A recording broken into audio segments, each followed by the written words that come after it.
پیارے بچوں، پہلے وقتوں میں کسی کو کوئی بھی حاجت درپیش ہوتی یا کوئی مشکل ہوتی تو وہ حاجب مند کوئی کام کرنے سے پہلے مشورہ لینے کے لیے کسی بزرگ کے پاس ضرور جاتا تھا۔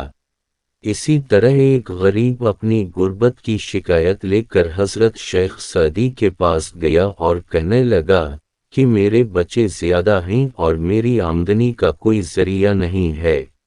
اب مجھ میں فاقہ کی ہمت نہیں رہی، کئی مرتبہ خیال کرتا ہوں کہ یہاں سے کہیں اور چلا جاؤں، مگر یہاں سے چلا گیا تو میرے بعد یہ لوگ مجھ پر تنازنی کریں گے کہ اپنی اولاد کے متعلق یہ کتنا بے مروت نکلا کہ اپنی سہولت اور آرام کے لیے اپنے بیوی بچوں کو تنگدستی میں چھوڑ کر چلا گیا ہے۔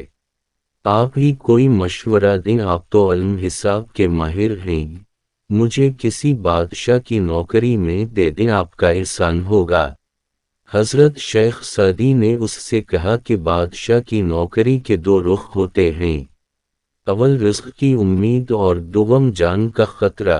عقل مندوں کی رائے کے مطابق رزق کی امید پر جان کو خطرے میں نہ ڈالو۔ اس شخص نے کہا کہ شیخ، یہ میرے سوال کا جواب نہیں، آپ کو میرے دکھوں کا اندازہ نہیں ہے۔ جب میں خیانت نہیں کروں گا تو بادشاہ کیوں مجھ پر غصہ ہوگا؟ تو حضرت شیخ سعدی نے اسے ایک لومڑی کا قصہ بیان کیا کہ ایک لومڑی کو بھاگتے دیکھ کر لوگوں نے پوچھا کہ تجھے کیا مصیبت آن پڑی کہ تو اتنا دوڑ رہی ہے؟ تو اس نے کہا، میں نے سنا ہے کہ شیر کو بیکار میں پکڑ رہے ہیں۔ لوگوں نے کہا کہ تیری شیر سے کیا نسبت؟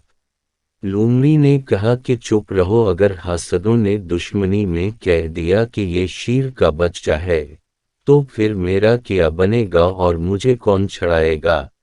اے دوست، بے شک تو دیانتداری کے ساتھ کام کرے، مگر ان حاسدوں کا کیا جو بادشاہ کے سامنے تیری جھوٹی شکایت کریں گے؟ تیرے حق میں کوئی بولنے والا نہ ہوگا، لہذا تیرے لیے بہتر ہے کہ تو روکھی سوکھی کھا کر گزارا کر، بادشاہ کی ملازمت کا خیال دل سے نکال دے۔ شیخ سعدی کی باتیں سن کر وہ شخص غصے میں آ گیا، چنانچہ شیخ سعدی نے اس کو بادشاہ کی نوکری میں دے دیا۔ وہ غریب کچھ عرصہ میں اپنی محنت اور قابلیت کی بدولت ترقی کرتا ہوا ایک بڑا افسر بن گیا، اور پھر ایک وقت ایسا آیا کہ وہ بادشاہ کے خاص مقرب بندوں میں شامل ہو گیا۔ پھر کچھ عرصہ بعد شیخ سعدی کچھ دوستوں کے ہمراہ حج کے لیے چلے گئے۔ جب حج کی سعادت سے واپس لوٹے تو وہی شخص پھر پھٹے پرانے کپڑوں میں تھا۔ اس کی یہ حالت دیکھی تو شیخ نے حیرت کا اظہار کیا اور پوچھا کہ تیرے ساتھ یہ کیا ہوا ہے؟ تو اس نے کہا کہ آپ کا کہا سچ ثابت ہوا، میرے حاسدوں نے مجھ پر خیانت کا الزام لگایا اور بادشاہ نے صحیح معنوں میں تفتیش نہیں کروائی۔ میرے تمام رفقا اور دیرینہ ساتھی سب سچ بولنے سے ڈرتے تھے، لہذا خاموش رہے، تمام پرانے تعلقات کو نظر انداز کر دیا۔ لوگ بڑے آدمی کی تعریف کے لیے سینے پر ہاتھ باندھتے ہیں، اگر زمانہ اس بڑے آدمی کو گرا دے تو یہی لوگ اسے پاؤں تلے روند ڈالتے ہیں۔ حضرت شیخ سعدی نے اسے کہا کہ تو نے میرا مشورہ نہ مانا، اور میں نے تجھ سے نہیں کہا تھا کہ بادشاہوں کی نوکری دریا میں رہنے کے برابر ہے، جس میں بڑا خطرہ ہے، اور میرے کان میں نصیحت کی بات نہیں پہنچتی تو کیا تو جانتا نہیں کہ میرے پاؤں میں بیڑیاں پڑ سکتی ہیں؟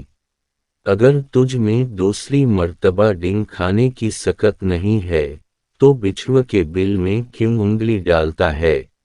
نصیحت ضرور نفع دیتی ہے، دانا شخص اپنے تجربے اور علم کی بدولت تمہیں کوئی نصیحت کرتا ہے، جبکہ بے وقوف شخص اپنی ناتجربہ کاری اور کم علمی کے باعث سراسر نقصان اٹھاتا ہے۔